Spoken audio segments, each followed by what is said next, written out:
Good morning all and welcome. We're just waiting for a few people to join and we will be starting the webinar shortly. Thanks for being patient.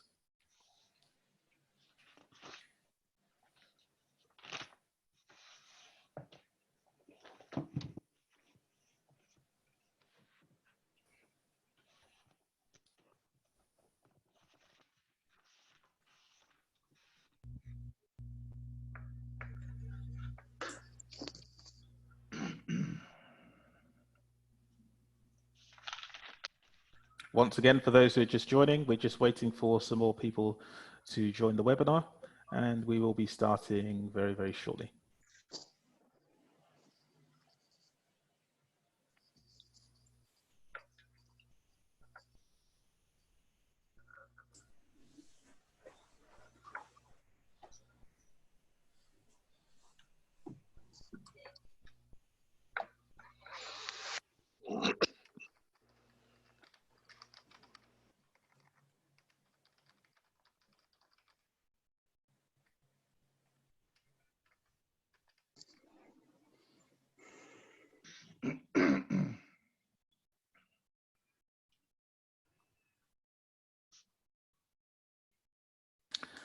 So, good morning to everyone. Thanks so much for joining us this afternoon. Welcome to this. This is the second in a series of webinars addressing the challenges and also the opportunities presented to us by the current global pandemic COVID-19. My name's Sam Champong. I'm the regional head of the Chartered Institute of Procurement and Supply, CIPS, for the Middle East and North Africa region. Now, we've organized this webinar as we have previous webinars with a full understanding that what we're facing is an unprecedented event and things change rapidly. That's why we will have regular seminars on the subject while the pandemic is still current, and we'll bring different experts and contributors as well as other subject matter experts along the way as well. The novel coronavirus is affecting every aspect of our lives right now and in every part of the world, so much so that it's made us all go straight back to basics and put emphasis on the fundamental aspects of what keeps us alive, in effect. From a financial and economic perspective, one of the only potential growth industries at the moment is that of food retail. To mitigate the effects of the virus, some of us need to work from home, refrain from socializing, travel less, wear protective clothing. These are all changes we have or have had to make. But one thing that doesn't change is that we've got to eat. That doesn't change. That's a fundamental requirement for us as human beings. There is no other way to stay alive. In fact, a recent study carried out on the 27th of March by the Office of National Statistics in the UK asked respondents what they are most worried about in relation to the current pandemic. Most people were worried about the effect the pandemic was having on their mental health in terms of stress, anxiety, and boredom. But the second most common worry was around the availability of groceries, as well as medication and other essentials. So today, we have a fantastic lineup of panelists here to provide their perspective on the subject of food supply chain in a global pandemic. On our panel, we have Dr. Puriya Liravi, who's a lecturer in operations and supply chain management at the University of Derby. We also have Mr. Mohammed Al-Qahtani, who is the managing director for the global software company SAP, managing director for Saudi Arabia. We have Professor Louise Manning, Professor of Agri-Food and Supply Chain Security at the Royal Agricultural University in the UK. We have Khalid Abdulwahab, Executive Director, Strategic Sourcing and Supply at Savola Foods Company, which is the largest food company in the world. Sorry, not in the world, apologies. Largest food company in Saudi Arabia, but very large nonetheless. We have Dr. Liam Fassan, Associate Professor of Food Supply Chain Management and Institute Director at the University of Northampton in the UK. And last but definitely not least, we have Dr. Elizabeth Jackson, who's a Senior Lecturer at Curtin Business School in Australia, also a member of Sheep Producers Australia and a member of the Western Australian Farmers Federation Livestock Council. So, ladies and gents, I'm very grateful and privileged to have you here with us today. Thank you so much for taking the time out of your busy schedules. If anyone does have any questions they'd like to ask, please use the Q&A box on your screen, type your questions, and we'll put them directly to the panelists. So to start, I'd like to hear the perspectives from our panelists on the current state of food supply chain in relation and as a result of COVID-19. Now, Dr. Puria, I know your doctoral thesis was on the resilience factors of the UK food supply chain. So perhaps if you'd like to start, if you'd like to give us your perspective on what the current state of food supply chain is in the context of COVID-19. Thank you, Sam. Hello, everyone. Good morning, good afternoon, good evening, wherever you are listening and joining us. Yes, my research was about the enablers of resilience on the UK food supply chain. And for that, I also investigated the enabling factors of resilience in global food industry as well. The current state, if you want to say it in a one word, we are not in a critical situation yet. There have been some panic buying behavior, the things that I'm sure everyone has seen across the media. But again, fear sells well, and the pictures that were taken were usually later in the afternoon, where the shelves were empty and the queues, etc. But yes, there is still plenty of food within the supply chains. Some countries, some regions will be suffering more, which I'm sure we are going to talk about that later on. But for a UK-EU perspective, we have plenty of stock available. So this panic buying behavior was as a result of not sharing the industry potential to the wider community. And this is natural because once a disaster happens, a flood or an earthquake or a tornado, we see the same behavior from people as well, entering the stores and shopping, etc. But when you are looking at Middle East, I'm going to talk about Middle East in greater detail, because Middle East and North Africa, where majority of our audiences are joining in from, we can say was the cradle of agriculture, as you can say. But at the same time, it is a very challenging environment.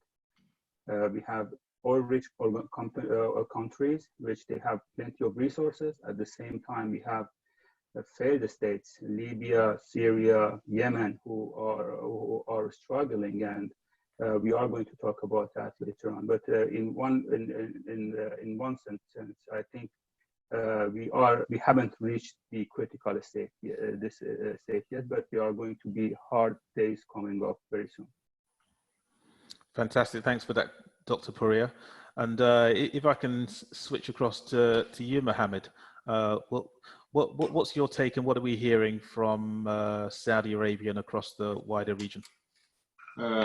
Thank you, Sam, first of all, and it's always a pleasure to be on your seminars and webinars and to connect with great people with different diverse experiences to learn from and exchange information. To be honest with you, Sam, what I noticed lately is a huge disruption that happened to the whole food supply chain. And the question would be very wide because it really depends on where you are in the food supply chain. Are you in a food manufacturing or a distribution? And if you are in manufacturing, you are in frozen or fresh meat or vegetables or normal groceries. If you are in restaurants, are you in fine dining or fast food or delivery? So it really depends on where you are. And it's been, what happened actually being good to some businesses and being extremely bad for others. And all of them, I can define them as food supply chain. And this exactly takes us, over the past 3 to 4 weeks, I've been in continuous discussions with business leaders, CEOs of different companies across the Middle East, and business owners as well. And the answer being extremely wide. Some of them They say, I don't have time to talk to you because we are running full capacity. And some people are in disasters, and that's why they don't have time to talk. So it really depends on where you are in the food supply chain. But the common thing that I noticed is every single entity are redefining their business to fit the new conditions, because those new conditions are not here for 2 to 3 months. If any business owner would think that way, it's a big mistake. It's not a dream that we'll wake up from in 2 to 3 months and things exactly back to normal. There is an aftermath that especially heavily dependent supply chain businesses will be affected. So you really need to review the end-to-end cycle and outside the four walls of your organization to develop, automate, connect, because every business deals with suppliers and the same time customers, and you're in the middle doing something, either reselling or manufacturing. You buy raw material, you sell manufactured material, and you're in the middle. So you really need to take this innovation and transformation outside your four walls of the organization. And I think that the market is around this now. How can I redefine the business to fit the new conditions? And visionary people are the people who would survive. If you think really the traditional, if I call it food supply chain, you would really be, and again, it really depends on where you are in the food cycle. And this is how we're trying to collaborate with our customers and partners in the region to make sure that we do this redefinition together, and we see the best how we can support it. Fantastic. That's interesting coming out of the region. I wonder if we flick down under and to Dr. Liz, Elizabeth Jackson. So what are we seeing in Australia and in that part of the world? Is it similar to the experiences we've heard so far, or what are the effects?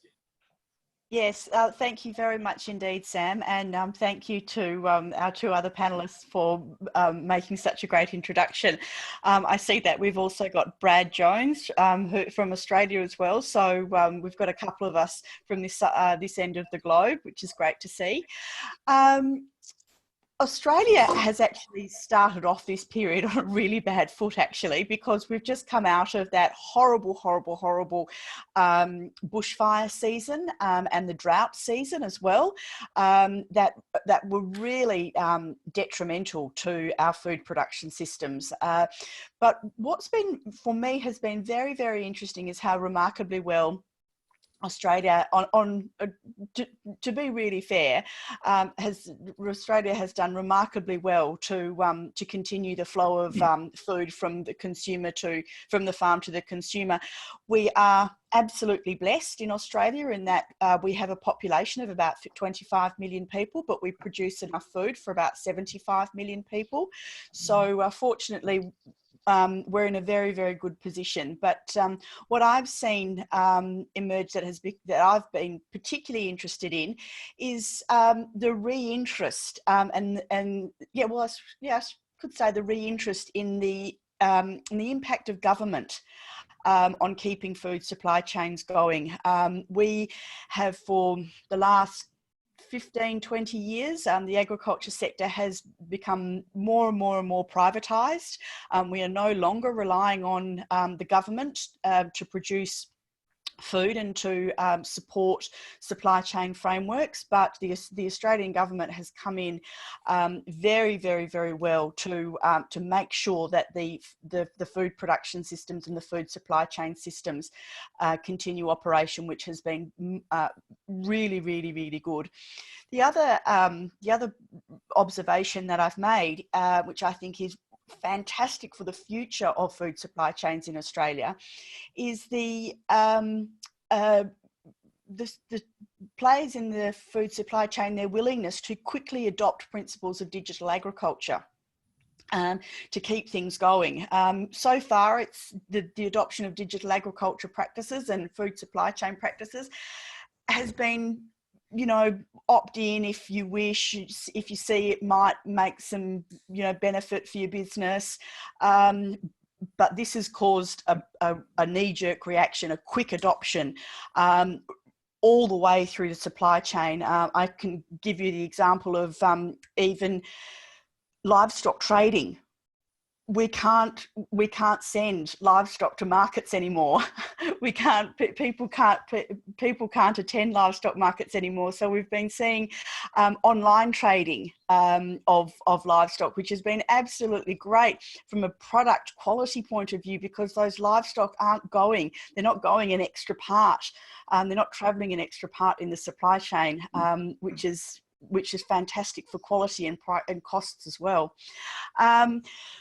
I suppose the threats that we've seen, nothing new in terms of labour shortages. That's a global issue. But we are being an island nation, we are very, very, very reliant on transportation, maritime and air transportation. We've seen a lot of air freight being cancelled, because I believe about 80% of our food is exported in passenger, in the hold of passenger planes, which have of course been grounded. The other shock that we've seen is the price of inputs.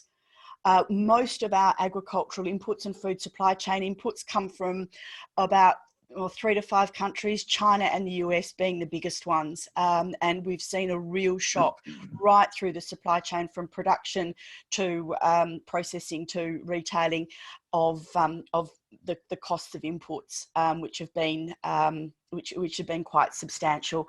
But I think I'll leave it there if that's all right, Sam. Thank you. No, that's interesting, actually. Bring a slightly different perspective, or an additional perspective to what's happening, I guess, across the Middle East and slightly wider area. So thanks for that. But you did mention a few digital enablers, so that probably segues nicely on to Liam to talk about, to give his perspective. Good day. Thanks, Sam, and everyone else.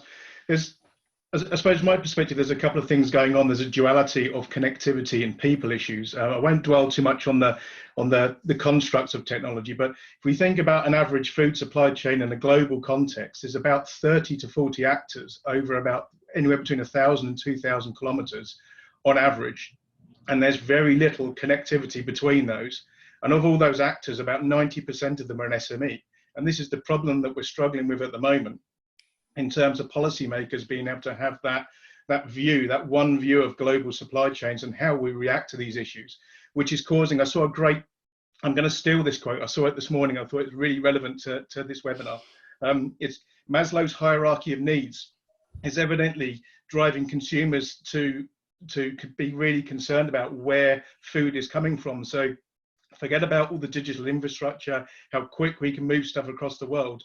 Everyone is really struggling at the moment psychologically. Am I going to have a job? Is my business going to be okay? Am I going to have enough food there? And that's largely driven by a lack of connectivity across the food chain, not just regionally, but globally.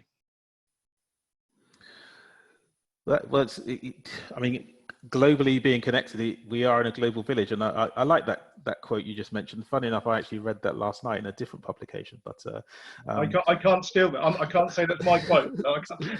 So it's a good job you attributed it. Otherwise, I would have sounded you out there. So well, it might have been my Sam. I can't. There you go. No, it's interesting. We are in a global village, being digitally connected, and that's the main thing. And I'm sure we'll evidence that as we go along. Yeah.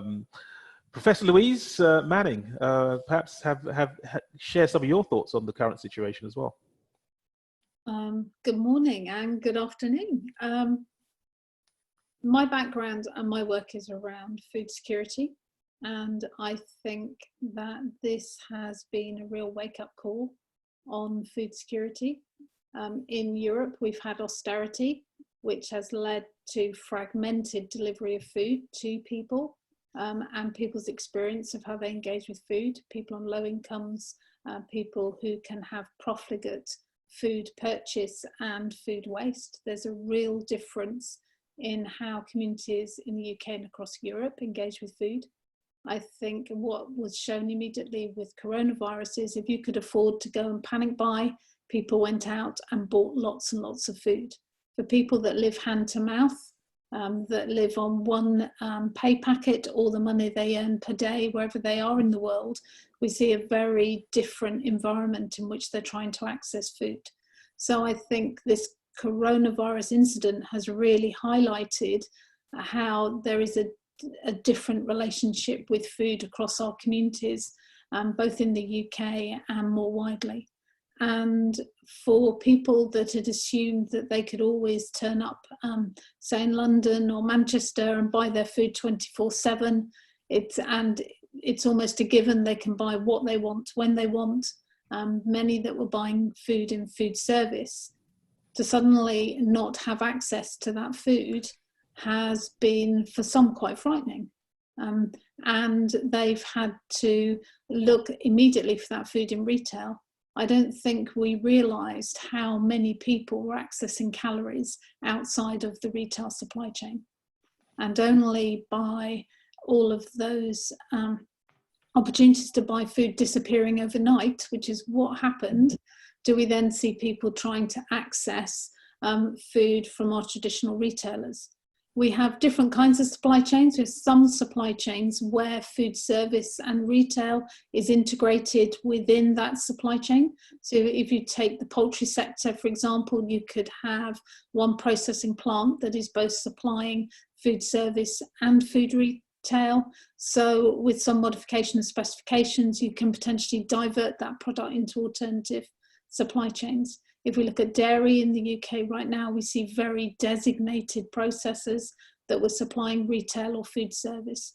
For dairy farmers that were supplying food service with milk, and to those processors, they face severe challenges right now because the rug's been pulled out underneath them and they have nowhere to supply that food. I think competition law, one of the questions was around what governments can do. Quite rightly, there's competition law. But what we need to see across the world is how we build food continuity plans where we can address that competition law, allow flow of information and flow of product much more quickly. We're quite a long way into the issues of food supply to populations, and we're still struggling with some of the boundaries that sit around food production. So I think coronavirus has been a real wake-up call, both for communities and for supply chains, and to recognise that much of what we do, we very often are very focused on economic delivery, but that food system that sits around us, which is around public health, social issues, that impacts on food supply chains too. So I think going forward, we need to recognise that and look at how as businesses we can be more resilient and more agile, and how we can address some of the challenges. That's fantastic. I think throwing food security into the mix brings up some really interesting questions, and I think we'll explore those. We did have a question from Zanishan Teimurova from Azerbaijan. And she asked, her question was that around the fact that there are some discussions that COVID-19 may drive countries to make decisions about the limits of exporting food. And if this might be a case, then what should be the reaction of buyers when countries start limiting the export of food? I think what's been quite interesting in the UK is that we had preparedness for disruption with Brexit. That meant a number of food supply chains had thought about critical ingredients, had thought about what they needed to have in store, and potentially that then drove a different stock level for some of those businesses. So as the UK, we've been looking at supply chain disruption, maybe for a totally different reason, but we were looking at supply chain disruption over the last 18 months. For many other countries who are embedded in a global supply chain, they are now having to look at the potential for social or political disruption and challenges such as coronavirus. I think this will have quite far-reaching implications. Liam? Yeah, Liam? so my personal research area and thing I quite like not to do, but is food fraud. And this whole thing about closing down borders and closing down global trade will only do one thing. It will cause a black market. There's loads of case studies all around the world where, predominantly in Africa, where they've had issues around famine, and the governments have said, okay, we're closing down the borders, and farmers have just found a route to market under the wire. And what we end up with is lots of foodstuffs traveling around the UK, and we're then having issues around food safety because we're getting products into the food chain that we have no provenance or traceability, which comes back to everyone's point here about having a connected food supply chain. So we need to be really careful about how we close down borders, and we don't want to stop global trade. That would be the last thing we want to do. But we're not closing down borders, are we, Liam? I think that's the decision for government. So in the event that they do that, and the question is suggesting that some governments are doing that. So the question is, what do procurement, supply chain professionals, buyers do in that event? So I think that's what the question was. It's to say it certainly isn't good practice to be closing borders. But what if they do? But if you take India, for example, at the moment, India are ceasing rice exports, which is going to cause a massive shock across the world. Not now, in about 6 months' time. And there are no alternatives. Procurement people can't go to an alternative source because these things take 18 months to forecast and plan. So you're going to end up with a shock by closing borders. It really does restrict procurement professionals on options, which then potentially opens up black markets. Interesting. I think it's important as well to recognise that black markets aren't discrete, that ingredient can be in an illicit market and then come into, through a transaction, then come into the standard market. So it's very important that people realise that illicit supply chains and black market supply chains do not sit separate from our conventional supply chains. Absolutely. They are embedded in them, they interface with them, and we can see, especially around ingredient products, that can come into our supply chain and then, for all intents and purposes, become legitimate. And that's something that procurement supply chains around the world need to be very aware of. Interesting. Let me go across to now Khalid Abdul Wahab. He's the Executive Director of Strategic Sourcing for Savola Foods, which is the largest food company in Saudi Arabia. Khalid, I'll be really interested to hear your views on the current situation and the effect on food supply chains. Thank you, Sam. Good morning, good evening, good afternoon, wherever you are, guys. And thank you for giving me the opportunity. And we are one of the largest food companies in the world, that you said earlier, Sam. And actually, we are mainly into edible oils, sugar, and wheat. And in wheat, actually, we are producing pasta, and we are the leading manufacturer of pasta in Egypt. So what we see now, actually, is this is the right time for the good or bad work that we procurement people did in SRM, because actually this area, especially of SRM, has been a neglected area for most of our people in procurement. If you do, or if you did your SRM properly and good, and you have good partnership with suppliers, this is the time where you are going to reap the benefits of this good supply relationship management. And this is what we have seen. Fortunately for us, and especially for our industry of oil and sugar and wheat, we are seeing actually positive effects, not negatives. And actually, I can say that oils prices and sugar prices we have seen a decrease in the prices by almost 20% versus the time before COVID-19. And we don't have any supply issues so far, but actually if the disruption will continue, let's say more than 6 months, then we can expect some disruption in the supply.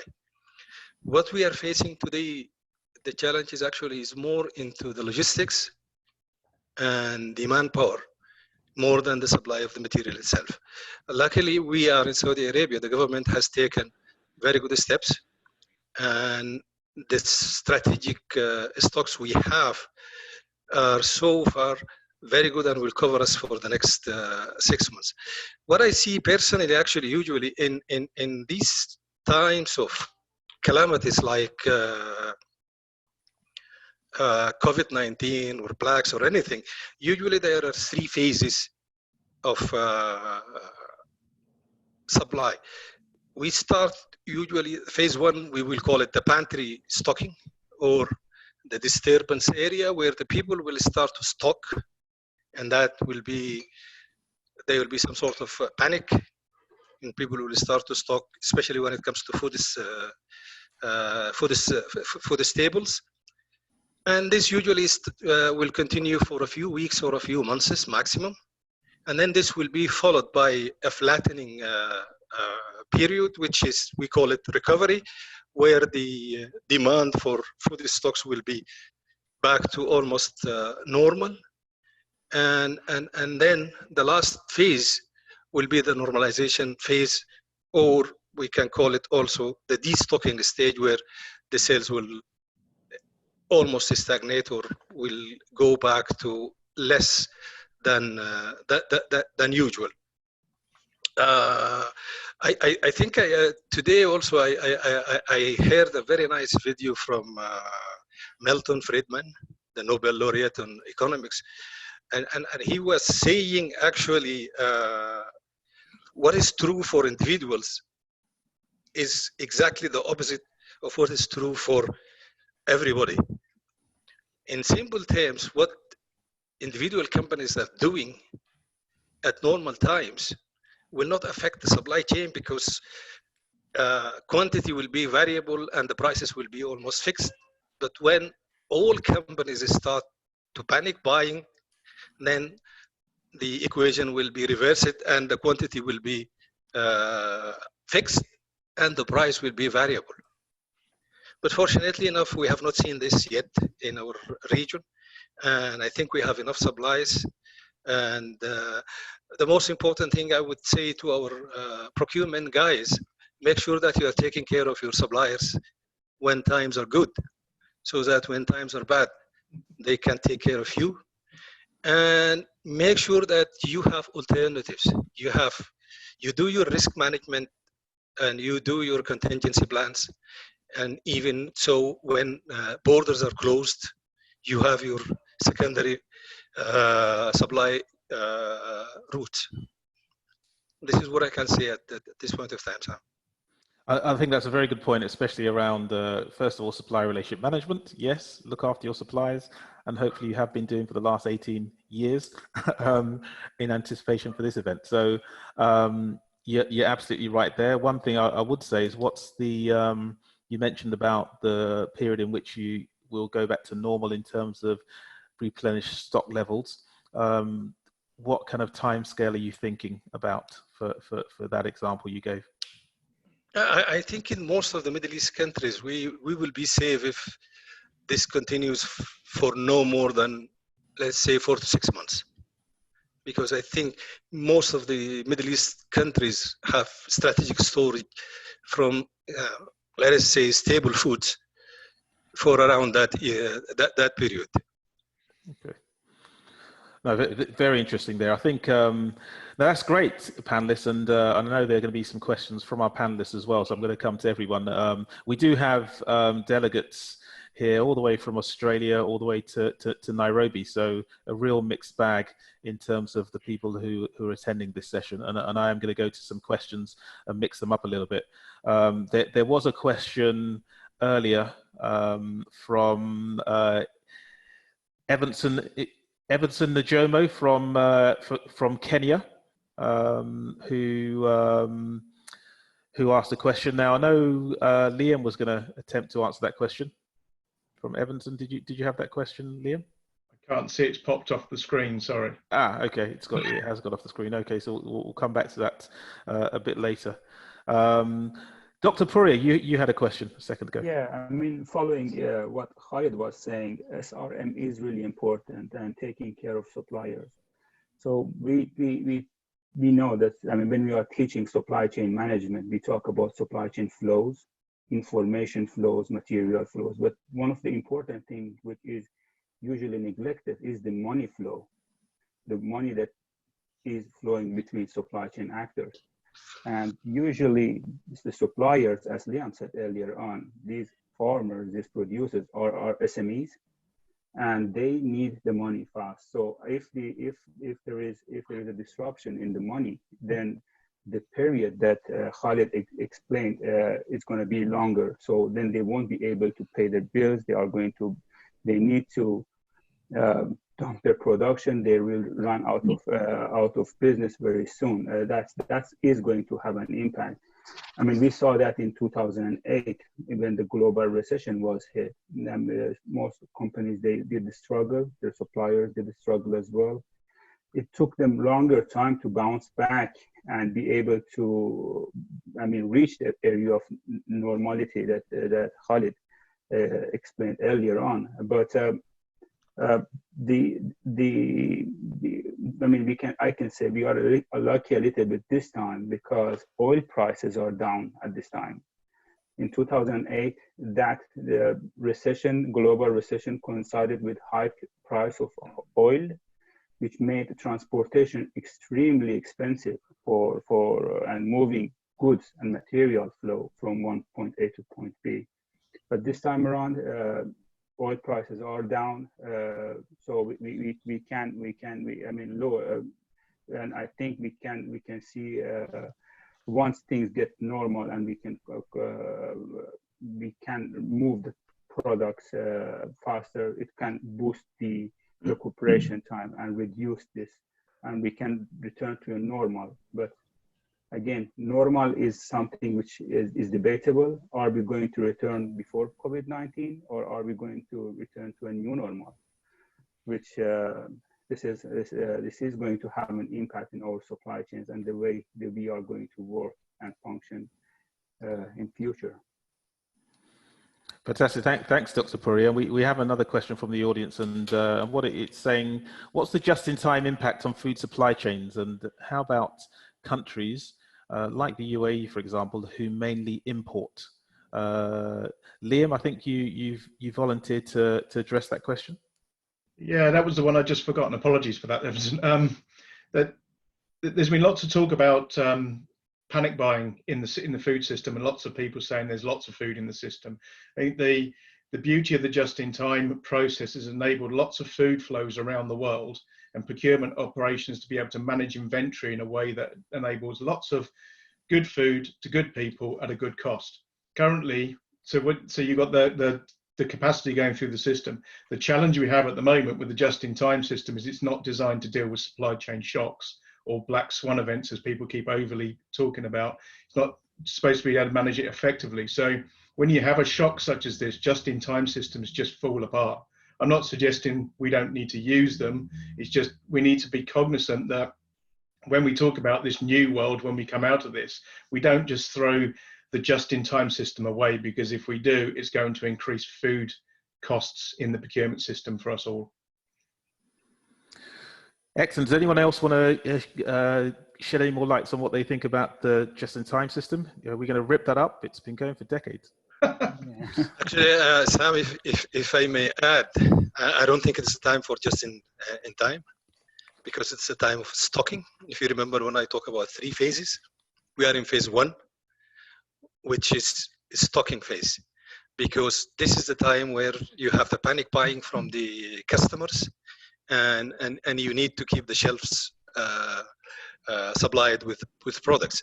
So, and at the same time, you have to, in your risk management strategy, you need to make sure that you are secured, because we talked about border closing. So there might be some border closings. That's a fact we have to deal with, and just in time definitely will not work with these things. So I think it is not the time for just in time. We don't need to neglect it, as Liam said. Yes, we have to make sure that it is there live and being attended to. But at this end of the day, it is time to stock. It is time to make sure that you have your shipments in time. You never know when. We know now the air freight is not operating anymore, but we don't know when the sea freight will have disruption. Excellent. Thanks for that. I was going to switch to, there's a few questions around technology, and one of them from Ali Salman is saying, do you think COVID-19 will be a catalyst in using blockchain technology? I'll expand on that and say, you know, do we think it's, do you think it's going to have an effect on the rapid mobilization of, let's just say, Industry 4.0 tech in general? Is there a part to play here for technology? Mohammed, do you have a view on that, first of all? Yeah, I'll comment on that. And also there, I'd connected to another question from Kamran as well about how technology is accommodating those changes in the food supply chain. So if I have a helicopter view on the full cycle, you're right, like Industry 4.0, automation of manufacturing and supply chain forecasting, replenishment that fits into the difficult part of the supply chain is at its max in terms of need. And funny enough, last week I was in a conversation with the CEO. He was wishing that he invested in robotics 2 to 3 years ago. So if you have a business leader in food manufacturing wishing he invested in robotics 2 3 years ago, that means all of those things are must-have now. If I use his definition, so what usually companies should do is to study customer behaviors, identify the changes in their go-to-markets, what are the customer needs, challenges, because they have changed. I mean, and that would reflect the impact on the entire supply chain. If you think of food consumers now, their issues are not having the salmon from Norway or Sweden. Their issue, as we're speaking now, how I can make sure that my food supply chain is not interrupted. How can I get the fresh ingredients to my home every other day in terms of vegetables, the things that I cannot even stock that has expiries, that I can make sure that they are arriving safe to my. So those pain points for business food manufacturers are extremely important to define the remaining, I would say, go-to-market that affects their technology investment. So the investment in Industry 4.0 definitely be it blockchain or manufacturing intelligence or whatever under that umbrella is extremely important. But I would also shed the light on how customers are managed as well, because you don't have the normal way of having people visiting stores, going to supermarkets, it's mainly heavily depending on deliveries and online ordering. And that's, to be honest, in Middle East we weren't, I would say, advanced in terms of investment from business owners. The demand for business owners on shops was still high, so there was really not tough needs to do those investments. So whoever was an early investor in those technologies, I would say they are in a better shape now. But it's never too late. I mean, people are really putting very aggressive plans to try as much as possible to address current pain points and needs in the food supply chain cycle for them to recover the overall situation. And this is what we're trying to do. It's no longer big transformation plans across the organization. It's really addressing very pure needs in the specific cycle. How can I forecast better, share my inventory with my supplier? How can I make sure that I can find, as Khalid said, have my risk mitigated? What is the easiest way to go through, the supplier networks and find the right supplier? How can I source better? Because this redefined go-to-market will affect those separate areas. And again, as better the automation level in your organization will help you studying any unprecedented behavior. We talked all of us about pricing a while ago, and pricing would change dramatically because it has to do with very quick changes in the government decisions and regulations, especially those weeks. So all of a sudden you're depending heavily on importing material that by government new law is no longer available because we will depend, for example, on local supply only. What would you do in that case? What is the price impact on those commodities that could affect my prices even to my customers? So the automation across the full cycle would help you even be ready to those quick changes and unprecedented changes, I would say, that could happen during those couple of months. So it's a bit like those people who kind of invested in, or those people who had Zoom accounts before we all started working from home. They were kind of ahead of the curve. Or those people who stocked up on laptops before the staff used to work from home. So yeah, that I guess that is a form of just in time as well, but we'll go off that subject. We do have a question from, let's see, Isha Manaban. And the question is, and this goes out to all panelists, so you can choose who wants to answer.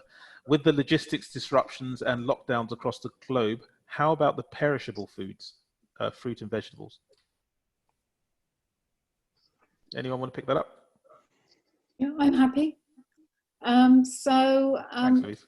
If we think right now, one of the chains where we have the greatest food loss before retail and food service right now is fruit and vegetables. And the combination of that is the labour to pick the fruit and vegetables, and whether over time that will be replaced by elements of technology, but also the infrastructure to bring fruit and vegetables from where they're being harvested to market. I think we can say that in the short term, there are going to be both localised and global issues around moving perishable food. If we look at perishable food more widely and we look at meat, fish, dairy, what we're seeing is a lot of supply direct to consumers. Some of those foods have a much greater food safety risk than others. Moving pasta in a box and doing local deliveries, there is a much different food safety risk to moving cooked meat that has to be chilled. So the logistics disruptions, the development of direct consumer processes, we've seen some food service distribution companies completely change their business model in literally 2 weeks, opening up their depots to be direct to consumer or click and collect. We've seen some real innovation with businesses in the UK, and I'm sure that will be mirrored throughout the world, where people are now looking for foods to be delivered to them. But the big challenge we have around perishables will always be wastage. And do we think this thing about perishables? Do we think it's a case of, if you're in a country where you actually produce these perishable goods and you can successfully farm them and pick them and whatever else, then you're good. But once it has to go across borders, then presumably that's countries who do not have any local supply or manufacturing. Those are the countries that are going to suffer, presumably, potentially. I think flowers have been a really big example in the UK. When people were panic buying, the one thing they stopped buying was flowers. They would never have thought of the impact of that globally to many communities around the world, who the viability of their communities is on people buying a bunch of flowers every Friday in a supermarket in Europe. And what we're seeing is a lot of hidden impacts of people's changes in purchasing. So if you think of the link between farms and retail, it's not just food, it goes much more widely. If we look at horticulture right now, we're seeing some really big challenges because people would have bought a whole range of things in a retail store.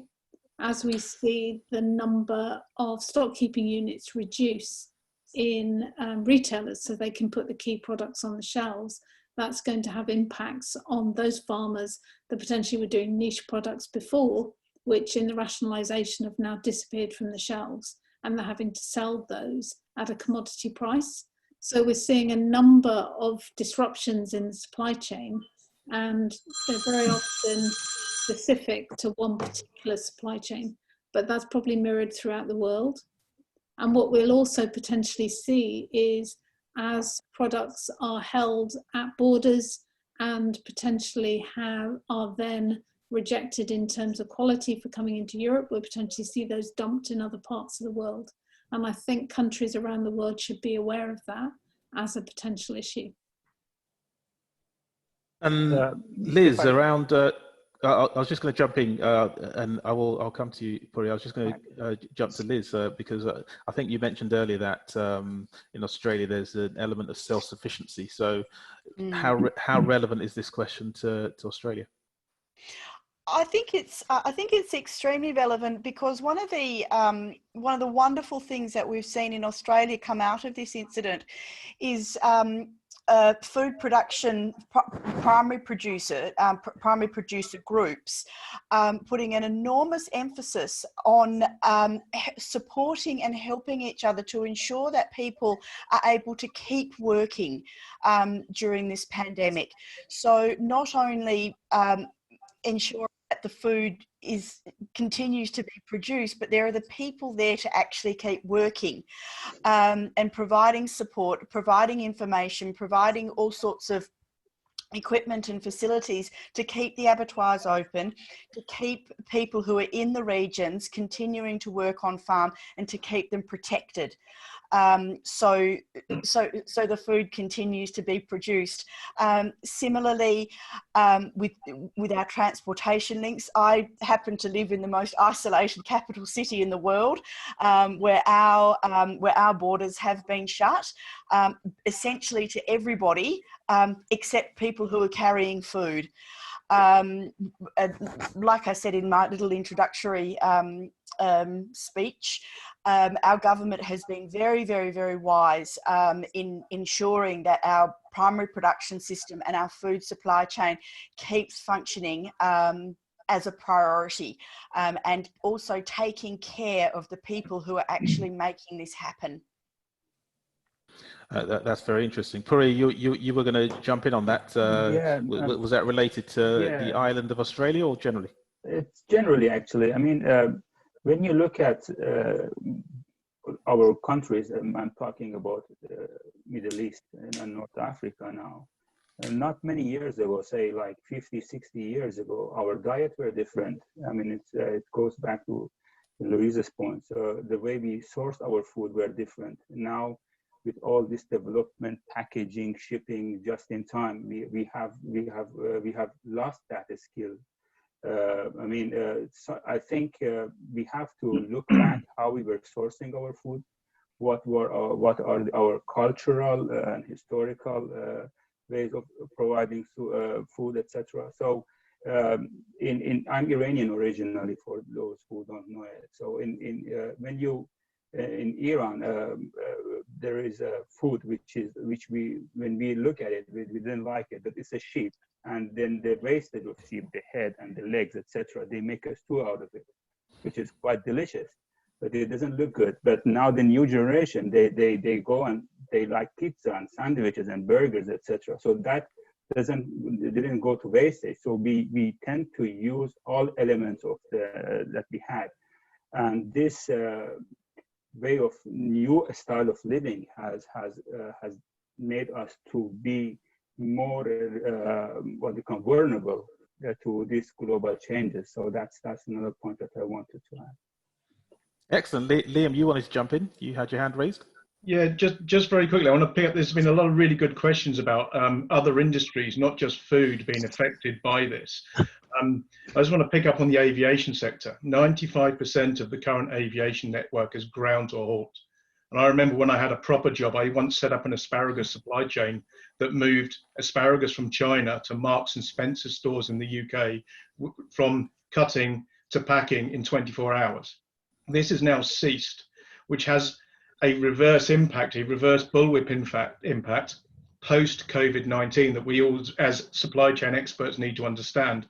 And it's picking up on Louise's point. When this all gets turned back on, consumers are going to expect the pipeline to flood out. But we've spent the past month ploughing food service, agricultural products back into the ground. So in a few months, we need to be cognizant of how we turn this pipeline back on with that infrastructure network. Will airlines just continue the way they were before? Arguably not, because they got financial issues.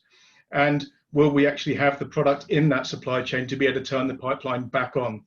Arguably not. So we do have a bit of a perfect storm brewing in the way that we reintroduce our food service, supply chains to our consumer networks. Yeah, and also, Liam, I mean, now because people are losing their jobs and the recession that's also there, people are changing what they are going to buy. They are going to look into more cheaper options than the brand ones. So this, in fact, it will also have an impact on the demand of the production of those products. So this will also have an impact on suppliers. So they cannot overnight switch their production, which, as you have said, during the past month or so, we have been stopping the supply chains and to tell them now run again. It won't be happening overnight.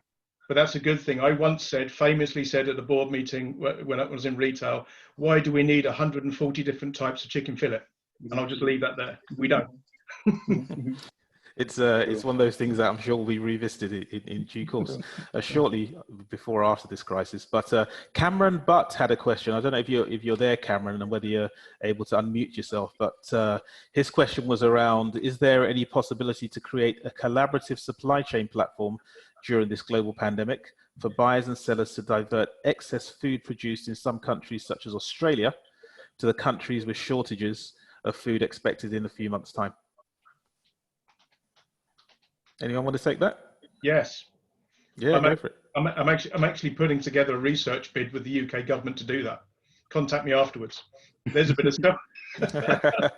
No, we're looking at taking some findings from a European Commission Horizon 2020 research project that we're doing about circular supply chains, mainly related to electronic products, and see if we can take those learnings in an open source manner to build a global platform to build a circular food supply chain. It's very early stages, and we've got lots of stakeholders involved. Liz is one, Puri is the other, and hopefully Louise will be another one. So it's not going to be in the timescale of unless this goes on for several more months, which to be honest, we hope it doesn't. No, and you know, to pick up on Mohammed's earlier point about the fourth industrial revolution, it's predominantly because research institutes haven't kept pace and with 4IR, and we need to do more to bring digitalization into a food chain and support people like Mohammed and others in bringing that to life. The skill sets just aren't there to support the current need for this. And I think, guys, here, I think, if I may add, maybe politics will play a major role here. It is not the business. It is the politicians who are going to decide on this.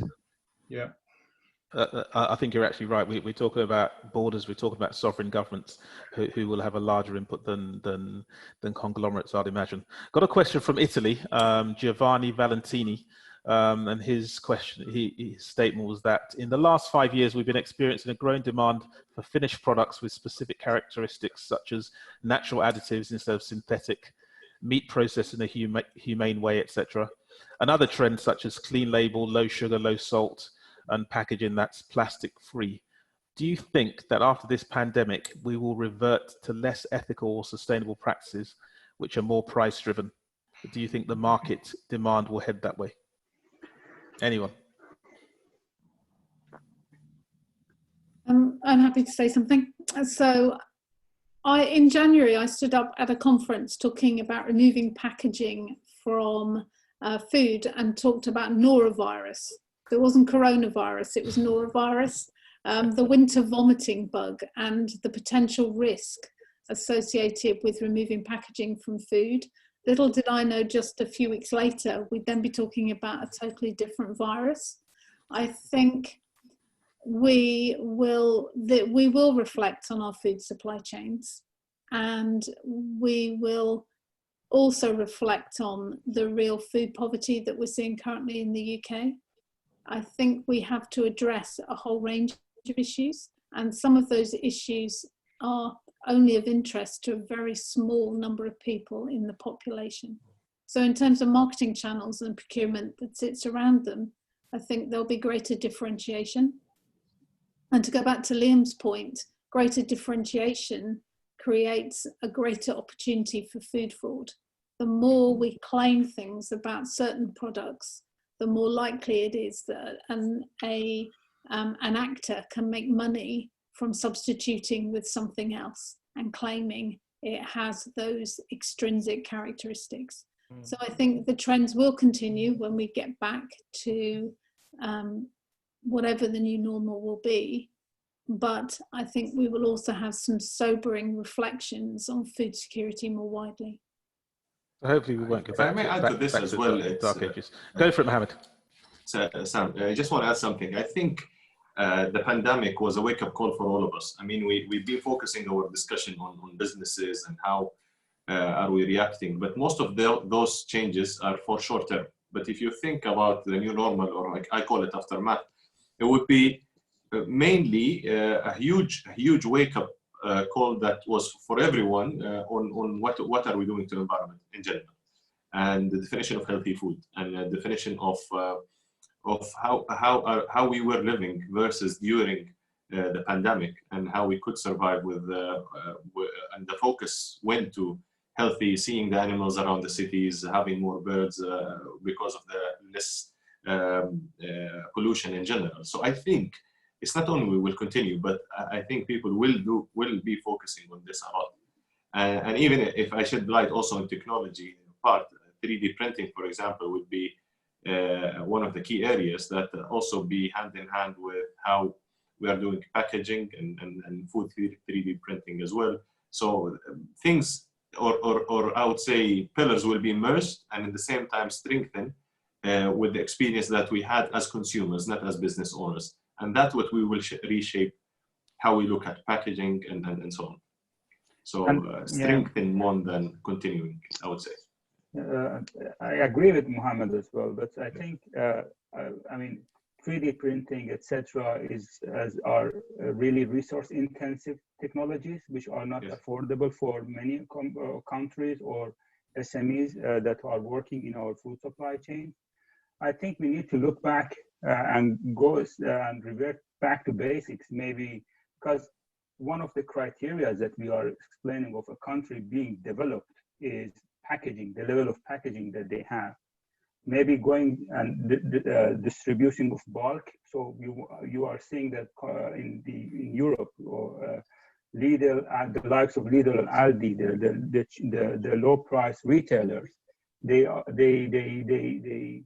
aren't their business is different than the likes of Tesco's or Carrefour or some other retailers. So they are selling bulk. Maybe provision of bulk will be something that people can go and in the store, they can, they can pick up what they want in the quantities that they want, instead of making it like packaging, etc. So this will, I think, will reduce the amount of waste, and people will also buy the amount that they require. Fantastic. I'm going to go on to another question from the panel. Now we have Jay Menon from the American University of Sharjah in the UAE. I don't know, Jay, if you're available to come on. But his question was, how would you protect payments in the current situation on food supplies? In other words, are payment terms renegotiated with strategic and other vendors? Now, I do know, I read a story about Morrison's in the UK who changed payment terms a couple of weeks ago, where they pay supplies immediately. In other words, there's no payment terms. So, I mean, what do we think about that? I think I'll throw it around to everyone, but I'd be interested to hear what Khalid thinks first of all on that particular point. Are we renegotiating payment terms with strategic and/or other vendors? Actually, Sam, this will take me back again to the SRM story, okay. Because it's all depend on how you are managing your suppliers. How good is the relationship you have with the suppliers? For us, actually, all our main supplier or key suppliers, whom we call partners or call allies, payment term remain the same. There's no issue. Nobody talked about it, because they know that their payment is secured, and we trust them. We know that even if we pay in advance, we're going to get our shipments. So it all depends on how good you have been with your supplier and how good your supplier have been with you. And this is, as I said in the beginning, this is a reminder for all of us. Make sure that you are managing your key supplier relationship well, because in good times, actually, we tend to neglect this aspect of the relationship, but in bad times, it will kick us very hard. So what I'm saying is, I heard from some of my friends that some suppliers are starting to talk about renegotiating payment terms, and some of them did not. And I think it depends all. If you have a good relationship with a supplier, I don't think the supplier will come and renegotiate it. If there are any doubts about the relationship between you and the supplier, then this will definitely come and hit you. Right. Interesting. Anyone else? Liam? I think Khalid's points are massively relevant, and I think it's a great thing. This whole buyer-supplier relationship will come back and bite you. There's a great case study in the UK. I'll keep company names out of it, but I can share it later if needs be, of a major food service supplier who changed terms and conditions immediately when COVID-19 happened. And they said, we will not pay any suppliers all the while our pubs are closed. So that will give you a clue who it is. Yeah. It took in the digital age, about a day for their decision to be reversed, because everyone got to social media and lambasted this company. Now, procurement professionals in the UK are looking at this as a case study to say, okay, what's going to happen to this company post COVID-19? Have they now destroyed these relationships that Khalid actually takes and says we should embrace? I suggest it probably has, from a buyer-supplier relationship and from a marketing perspective as well, external from the organisation. I think that's a very good point, and I know Liz has got something to say, and I'll go to you, Liz, in a second. But I remember, coming out of, or going into and coming out of the 2008 financial crisis, or 2008, 2009, and you'll notice the companies who survived post that crisis were the people who didn't go to their suppliers and ask for a haircut, as it were. It really isn't the time to start renegotiating in an aggressive way. Liz?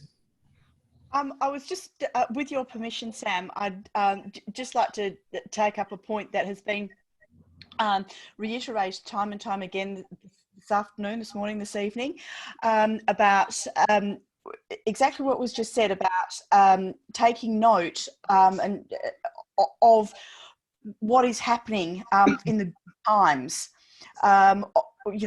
Those organisations and those supply chains that are actually benefiting from this situation.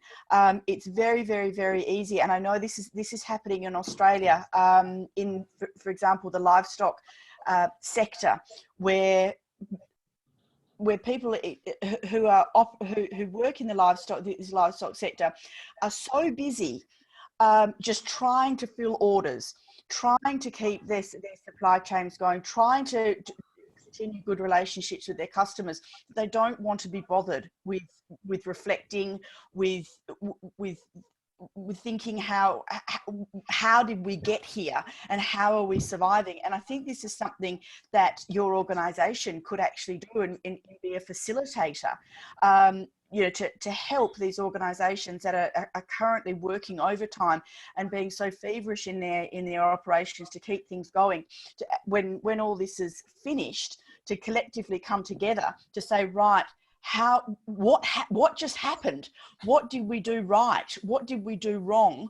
And if it's appropriate to take some sort of stock of this to move forward, because I'd like to think that some good things are going to come out of this, but we have talked about some pretty negative things, like the emergence of food fraud, like the emergence of black markets, and is this the time that blockchain is finally going to hit us with a vengeance? If there is a massive food fraud incident somewhere in the globe, is this going to be what was needed to make blockchain come out of the crevices of university systems and actually be adopted wide scale in our food systems? But I think, again, this is something really good that your organisation could do to help its members in the future. I think that's a very great point. It probably leads on to the next point that I'll probably put to all the panelists and say that, we're still in this scenario, so it's very, very difficult to, we don't know how and when we're going to get out of it. But what would be your number 1 or 2 lessons learnt from this scenario? And I'll start with, I'll probably go down and start with Mohammed. What would be your number 1 or potentially 2 lessons learnt that that practitioners can take away and say, look, you probably should do this differently as a result of what we learned from this pandemic? Well, I'll go to the first point I raised when I started, which is redefining the business. And I refer to a small story. I'm sorry, guys, I'm a bit of a storyteller. I was speaking to a business owner here in UAE, one of the biggest frozen ready-made food manufacturers that you can have it ready in 10-15 minutes. And when I spoke to him, it was the only different call, and I'm highlighting this, was the only different call to other food players that I've been talking to lately. Most of them either they're doing good or extremely good. And he was the only one who was almost running out of business, because the norm now is to cook your own food at home. Or a smaller percentage would order food online. So for him, nobody would go buy frozen food to cook it quickly, because we don't go to offices anymore. We are home 24/7. And him redefining the business meant to refocus the whole manufacturing and production lines from producing ready cooked food, frozen, to frozen ingredients that people would need to store. Vegetables, meat, chicken, spices, and so on. So have the same concept, but at least pre-cooked and frozen. They started about a week and a half ago. And to be honest, he did not expect that they would pick up at least between 35 to 40% of their business in a short time. And this, again, goes to restaurants owners, fine dining people, because it's not, again, it's not 2 to 3 months and we will go back to restaurants and having fun and ordering food in fine dining places. It would mean that if you want to survive and you want to stay, you need to play the game with the current rules, not hopes, or you enter this denial of resisting the change and things will be back to normal and I'll wake up from this bad dream. No, you need to really adapt to the current market conditions and quickly change your skin to be able to survive and start gaining revenue and profit. Great. I think there's certainly some takeaways, and I hope people made a note of that. Although this session will be recorded, and I'll just say hi to the guys who just joined us from Iraq and also Uganda. So, Professor Louise, any takeaways or things that lessons learned in particular that people should take into account? I think the real takeaway is that a business continuity plan is a lived experience. The business continuity plans don't sit on your computer and you revise them once a year. From now on, I think businesses will have to recognize that that is a key document within their portfolio of protocols, but also how each business defines its level of buffer capacity. That could be stock, it could be skill set, it could be a whole range of different resources within that business, and how it interacts with its suppliers, but also how it looks at its agility. I think we lost her. I think we lost Louise for a second there. Louise, Khalid, a couple of points. Actually, I think one of the good and positive outcomes. Sorry, we lost you for a second there, Louise. So we just moved on quickly. Sorry, we lost you for a second. Apologies. Sorry, go on, Khalid. Okay, so I think one of the good and positive effects of this coronavirus is now. I'm talking about us procurement people. Now businesses are recognizing that having a good procurement in place pays off. Because most of the time, actually, procurement is not considered as a core department. It's just a support department, a dumping place. If somebody is not doing very well anywhere, just put him into procurement. Now people are starting to realize that a good procurement really pays off, and it is a prerequisite for any good business. My take off actually here is now I can say with 100% surety that a good sourcing plan for key ingredients and key raw materials and packaging materials with risk mitigation plans is a must. You cannot work without having this good sourcing plan in place. And the second thing is SRM, and I will add also CRM, because on the other side also we have to take care of our customers as we take care of our supplier relationship management. And I think this is a very good time for you, Sam, to go and promote your SRM program, as I think it is very much in need in most of the businesses that we are running, especially in the Middle East. Fantastic. I'll bear that in mind. Thank you, Carlos. Liam, any tips from you? Yeah, I think I'm just going to reinforce what Khaled said there. I've spent the past 5 years researching the role procurement plays in building wider supply chain resilience. And I think what it's shown me over the past, looking at that research and what's been happening, is that there's no one view of what's going on in the world in terms of data. So it's very hard for stakeholders to make decisions, whether you're in a procurement department, or whether you're in government, or whether you're a consumer, which is causing a lot of confusion. I think more work needs to be done by ourselves as researchers and businesses, along with CIPS, to actually look how we can embed procurement as the facilitator of exchanging data, because they're the only ones in these food supply chains and other supply chains that really don't foster the anti-competitive behavior. And we're not always the dumping ground, Khaled, are we? We seem to be, but we're not always. Exactly. And if I may add to this, Liam, actually, I remember, if you remember, Sam, in the last actually forum that we met, I said I have a very good, let us say, prophecy about us procurement people. Now we are starting to see procurement people in the C-suite of most of the companies, and I think those guys in procurement, as Liam said, they hold the information, they have the data, and that what makes them a good CEO actually. So I second what you are saying about the data holding in procurement. Can I just add to that, if I may, very quickly? A few years ago, when I was working in logistics and supply chain was always seen as the poor cousin and never had any representation at board level, at C-suite level. And people realize that you can use your supply chain to create differentiation. Now we have people at C-suite level in supply chain. I think this, if we play it right, enables procurement professionals to have that C-suite representation at board level to make better decisions for the wider supply chain.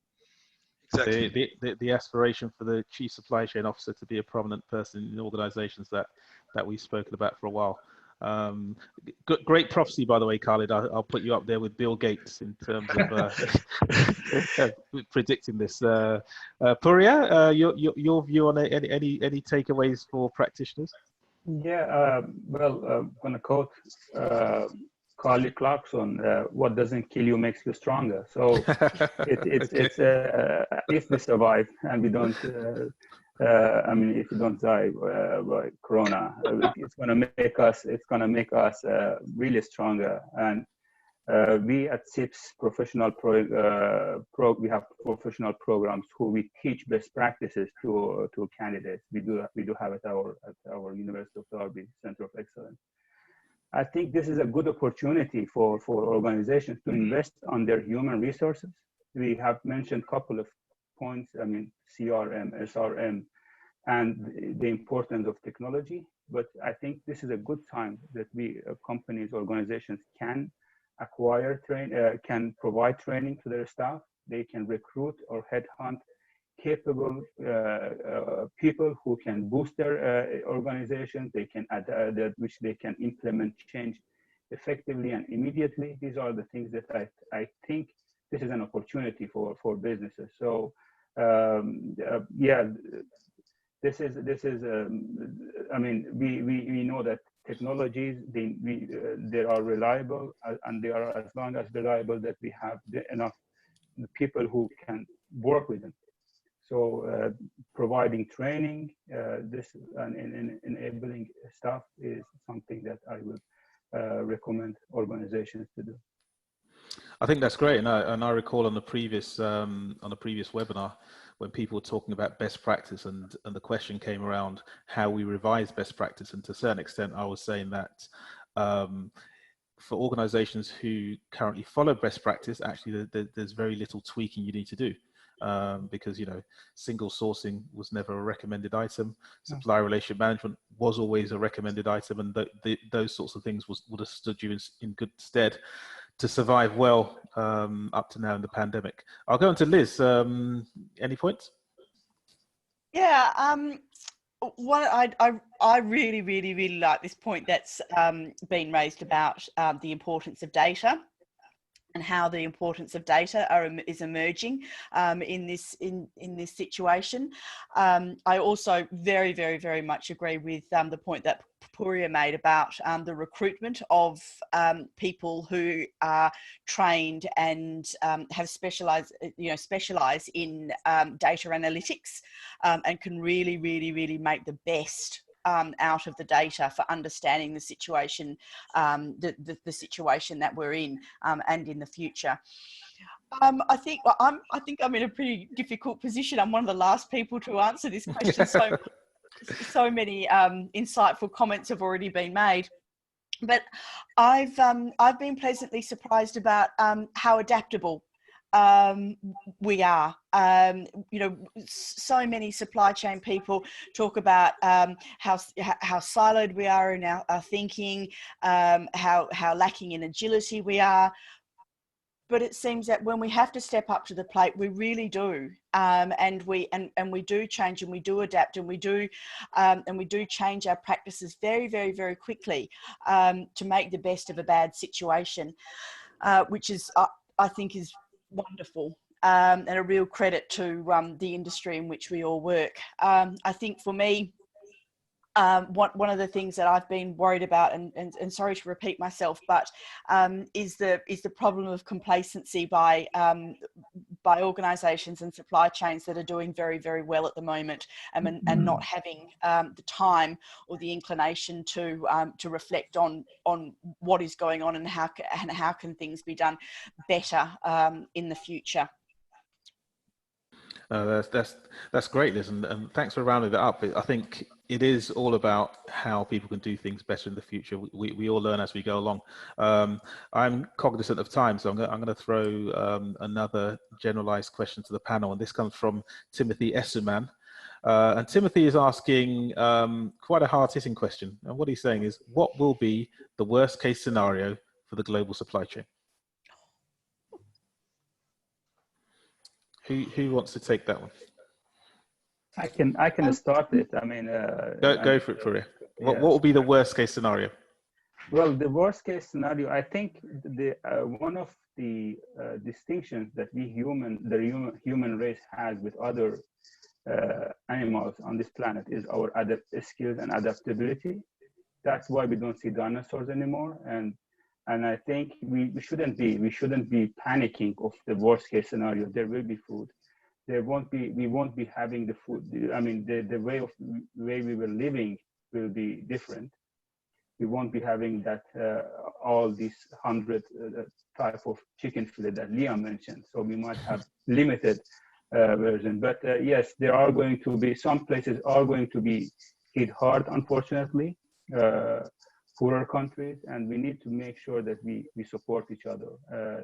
I mean, governments, Khalid mentioned that earlier on, that play a very important role in that. And when in Middle East and North Africa, we need to help and support each other.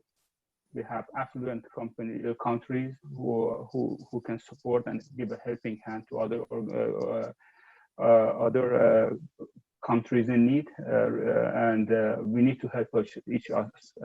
Otherwise, the disaster will happen if we don't collaborate with each other. Liam? Yeah, I saw something recently, and I'm only talking about like the worst case scenario now. I'm not predicting this will happen, just to be clear. I saw some stuff recently about post this, China will be looking to buy up significant amounts of resources to protect their supply chains going forward, which I suppose, if we go for the worst case scenario, could lead to significant famines in some of the developing countries where raw material will be used for export. So I think there's a whole thing around buyer-supplier relationships globally with governmental level anti-competitive buying. That's the worst case scenario I think that we could end up in. Khalid, you work across a number of organizations. Is there a view on people planning for a worst case scenario, and what does that look like? Actually, God forbid, we have not yet seen any indication that the worst case scenario will happen. But I guess as Puri said in the beginning, people got the ability to adapt.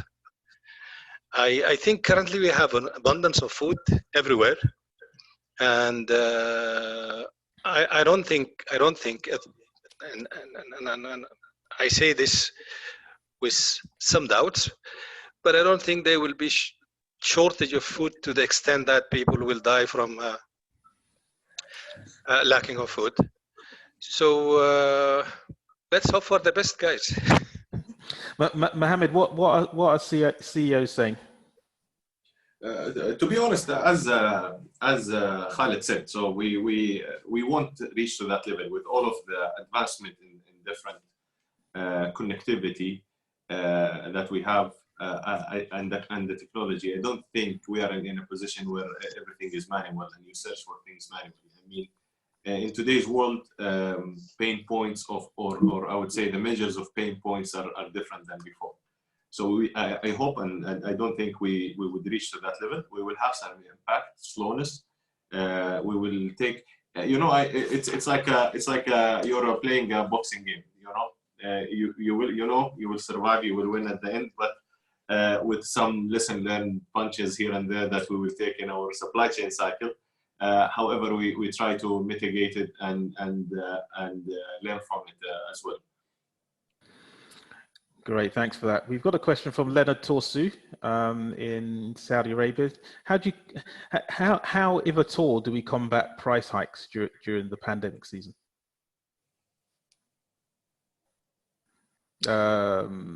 Liz? I'd just like to clarify that question, perhaps. When the COVID-19 first emerged, there was in Australia, and the consequences were felt in Australia.